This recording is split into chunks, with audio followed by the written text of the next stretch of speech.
Thank you, Mr. Speaker. You've done a fabulous job here tonight. You've been on your feet a long time. I'll try to make this as quick as possible. To the bill. Earlier this week, I posed a question to our caucus: why? I asked them, why are we here? Why did we all on this side run for office? Why do we all want to do this job? Who in their right minds want to be a state legislator?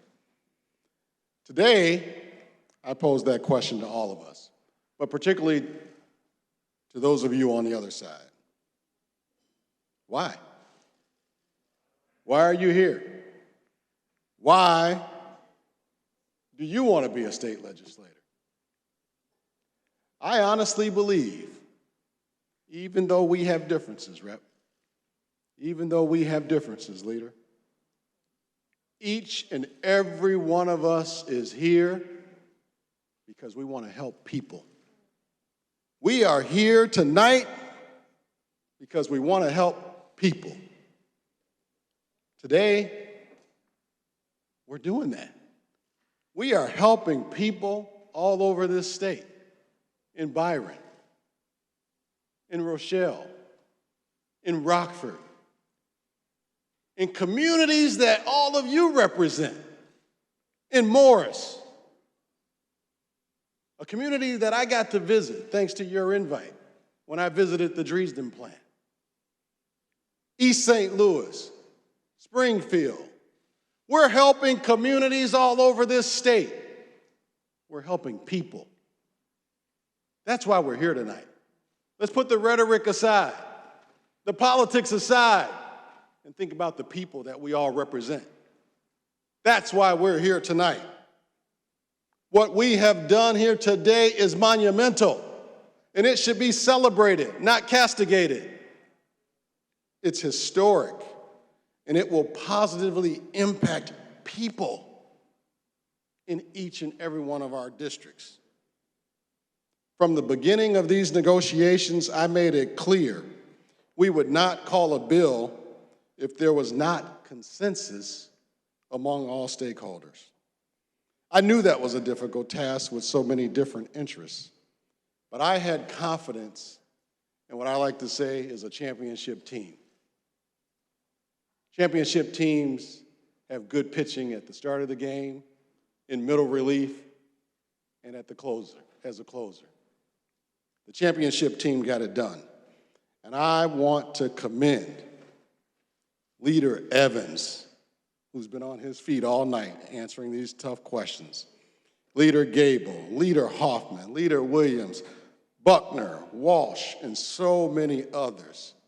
And I want to ask this chamber to put politics aside for a moment and give each and every one of those people a round of applause.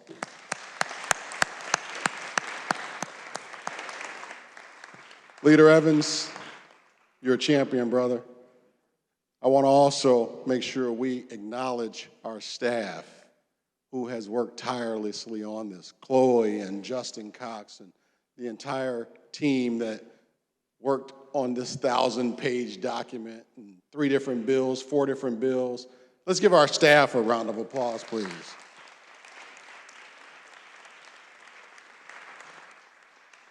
Leader Welter, thank you. I heard you. Thank you. And thank you for thanking your staff. And thank you for thinking of your community tonight, because you're helping people. That's why we're here. I knew with their voices at the table, all these voices, that we would craft a comprehensive energy proposal that would prioritize our climate, equitable job creation and preservation, as well as much needed, meaningful ethics reform. We passed an ethics bill tonight, and we're going to pass an energy bill with strong ethics reform in it. Ethics, the right thing to do. I want to also take a moment to express gratitude to all of them for getting us across the finish line and working around the clock to make sure this legislation included priorities for environmental and labor groups and all other stakeholders. I don't think there was anyone left out. Every constituent group you can think of is represented in this bill. And I want to thank my friends, Senator Don Harmon, President Harmon, and Governor J.B. Pritzker, because with their help, with their leadership, the legislation we're going to pass tonight is nothing short of extraordinary, and it deserves to be celebrated.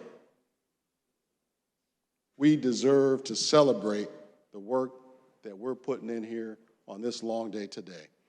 This bill provides a clear path to reducing our carbon emissions.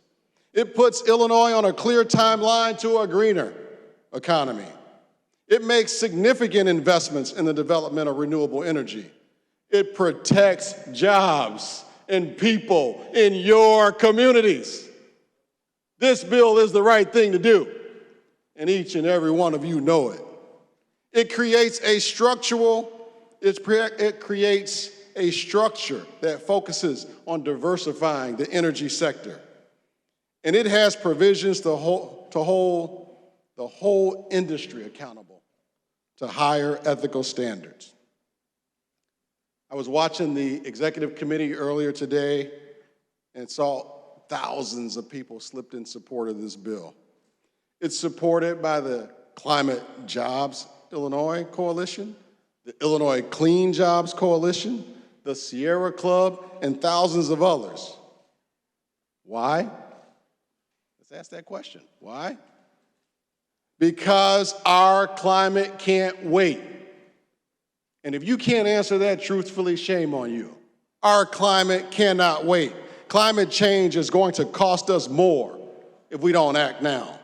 Climate change is costing homeowners right now because of the spike in insurance after every flood and every tornado in each of our districts. I've had like the 100-year flood in my district every 3 years. Insurance is through the roof because of the climate is changing. In each and every one of our districts, and your districts too. This is what legislating is supposed to look like. It's about good faith negotiating. It's about advocating for the interests in our districts back home. And it's about compromise in order to arrive at a product that benefits people in your districts and ours. So, if you're here for the people, put the politics aside. Let's all do the right thing tonight. Let's get the job done together. Let's save these jobs. Let's save these communities. Let's do the right thing for the people. I ask you to vote. Let's end this thing tonight and vote yes on Senate Bill 2408. Thank you all so much.